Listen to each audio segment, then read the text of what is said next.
ये कहानी है आज से करीब 2600 साल पुरानी, जब भारत की उत्तरी सीमा पर दो महत्वपूर्ण राज्य थे। एक था पौरवों का राज्य, जो झेलम और चनाब नदी के बीच पड़ता था, और वहां का राजा था बमनी।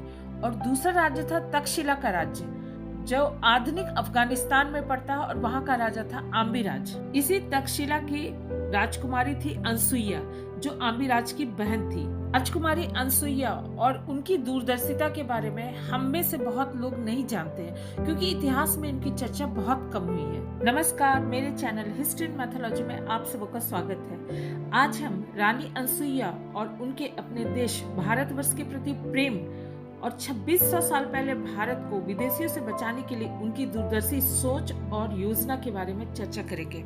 लेकिन इसकी चर्चा शुरू हो इसके पहले यदि आप मेरे चैनल को सब्सक्राइब नहीं किए हैं तो प्लीज सब्सक्राइब कर लीजिए और बेल आइकन को भी क्लिक कर लीजिए, ताकि आगे आने वाले वीडियो का नोटिफिकेशन आपको सबसे पहले मिले। सिकंदर द्वारा भारत पर आक्रमण की कहानी जब जब हम सुनते और सुनाते हैं तो सीधे सीधे सिकंदर के साथ पोरस यानी राजा पुरुषोत्तम का नाम लिया जाता है, और इन दोनों के साथ तक्षशिला के राजा आम्बीराज का नाम भी लिया जाता है, क्योंकि उसने देश के साथ छल किया था, देश के साथ दगाबाजी की थी और भारत के राजा पोरस का साथ देने के बजाय युद्ध में सिकंदर का साथ दिया था। लेकिन पोरस और सिकंदर और आम्बीराज के बीच रानी अनसुईया को कोई याद नहीं करता। ये बहुत बड़ी विडंबना है। भारत की उत्तरी सीमा पर तक्षशिला का राज्य और पौरव का राज्य दोनों ही थे, और उत्तरी सीमा पर प्रहरी के रूप में रहने के बजाय ये दोनों राज्य आपस में लड़ते ही रहते थे और आपस में शत्रुता निभाते रहते थे। इन्हें पता नहीं था कि बाहर की शक्तियां, यूनानी हो या फारसी, सभी भारत में घुसने के लिए घात लगाए हुए बैठी थी। लेकिन राजकुमारी अनसुईया, जो तक्षशिला के राजा आम्बीराज की बहन थी, वो इस चीज को समझती थी। वो काफी दूरदर्शी थी और इस चीज को भली भांति जानती थी कि तक्षशिला का राजा, उनका भाई आम्बीराज और पौरवों का राजा बमनी, इन दोनों में अगर दुश्मनी समाप्त हो जाए तो दोनों राज्य मिलकर बाहरी आक्रमणकारी शक्तियों का मुकाबला आसानी से कर पाएंगे और भारत में विदेशी शक्तियों को घुसने से रोक पाएंगे। यूनाइटेड और स्ट्रॉन्ग आर्यावर्त के सपना को ध्यान में रखते हुए उसने राजा बमनी से शादी कर ली। वो ऐसा समझ रही थी कि एक तरफ उसका भाई आम्बी होगा और दूसरी ओर उसका पति बमनी होगा। दोनों उसके अपने परिवार के लोग होंगे, तो दोनों को मनाकर दोनों राज्य की शत्रुता वो आसानी से समाप्त कर देगी।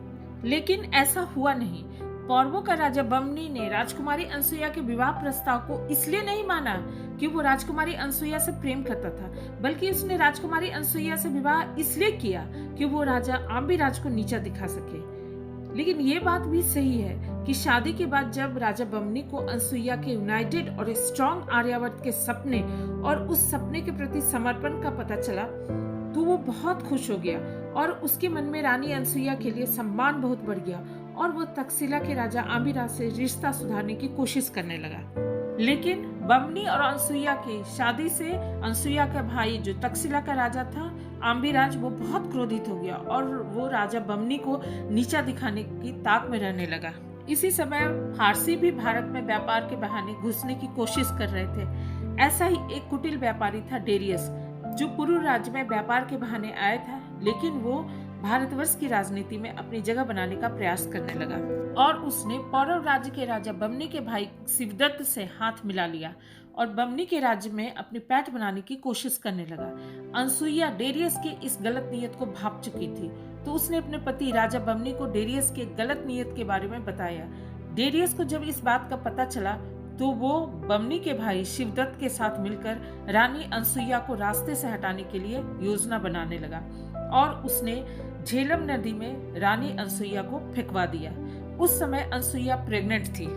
पौरव राज्य का सेनापति रिपुदमन को जब इस षड्यंत्र का पता चला तो रिपुदमन ने अनसुईया को के गहरे पानी से मुश्किल से निकाल पाया और छिपाकर अपने पास रखा, क्योंकि बमनी का भाई शिवदत्त का पूर्व राज्य में काफी दबदबा था। इसलिए सेनापति रिपुदमन शिवदत्त की शिकायत राजा बमनी को नहीं कर सका। रानी अनसुईया ने पोरस को जन्म दिया, पोरस का लालन पालन भी रिपुदमन ने ही किया। उसने युद्ध की नीति और राजनीति सभी के बारे में ज्ञान पोरस को दिया। रानी अनसुईया के लिए डेरियस की गलत नियत और योजनाओं को राजा बमनी को बताना इतना आसान नहीं था, क्योंकि राजा बमनी अपने भाई शिवदत्त पर आंख मूंद कर भरोसा करते थे और शिवदत्त व्यापारी डेरियस से हाथ मिला चुका था। लेकिन धीरे धीरे काफी सूझबूझ से रानी अनसुईया ने अपने पति राजा बमनी को व्यापारी डेरियस की गलत नियत को बताया और डेरियस को पुरु राज्य से निकलवाने कहा में जाता सफल है रही। कि जब पोरस राजा बना तो भी पोरस के राजनीतिक फैसले में वो हमेशा सलाह दिया करती थी और एक मजबूत स्तंभ के रूप में हमेशा पोरस के साथ देती रही। लेकिन उसका भाई अम्बिराज का नफरत और क्रोध का अंत ही नहीं हो पा रहा था। यही कारण है कि जब मैसेडोनिया का राजा सिकंदर ने भारत पर आक्रमण किया तो बैटल ऑफ हेडेस्पेस में आम्बी ने अपनी बहन के पुत्र पोरस के अगेंस्ट में सिकंदर का साथ दिया और भारत का अवैध द्वार को बाहरी आक्रांता सिकंदर ने भेद डाला। कहा तो ये भी जाता है कि आम्बी ने ही षड्यंत्र करके अपनी बहन अनसुईया की हत्या भी करवा दी। वास्तव में रानी अनसुईया ने सिर्फ अखंड आर्यावर्त का सपना के लिए अपनी पूरी जिंदगी लगा दी।